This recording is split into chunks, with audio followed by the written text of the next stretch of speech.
হাত এভাবে বাঁধতেছে, এভাবে হাতটা বাঁধা কোরআনে কোথায় আছে আমি পাইলাম না কোথাও। ঠিক আছে, হাদিস ছাড়া কি এগুলো আসবে?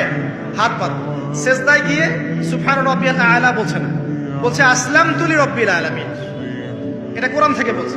অথচ নবী সাল্লাল্লাহু আলাইহি ওয়াসাল্লাম হাদিস থেকে বলছেন সুবহান রাব্বিয়াল আলা সুবহুন কুদ্দুসুন রব্বুল মালাইকাতি ওয়ার রূহ সুবহানাকা আল্লাহুম্মা রাব্বানা ওয়া বিহামদিকা আল্লাহুম্মা ইগফির। এগুলো নাই, ও বলছে আসলামতু লিরাব্বিল আলামিন। মানে কোরআন মানি, হাদিস মানি না।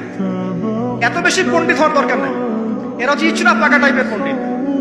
ওমর রাদিয়াল্লাহু আনহুর যুগে বেঁচে থাকলে এদেরকে পিটাই সোজা করে ফেলে ইসলামী শুরু করছে। কোরআন মানি, হাদিস মানি না।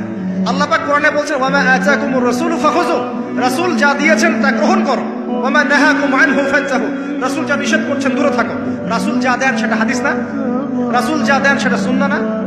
সুন্নাহ তো সে মানেই না, আলটিমেটলি সে কোরআনই মানে না। তো আসল কথা হচ্ছে এইসব ফিতনা থেকে বেঁচে থাকবেন।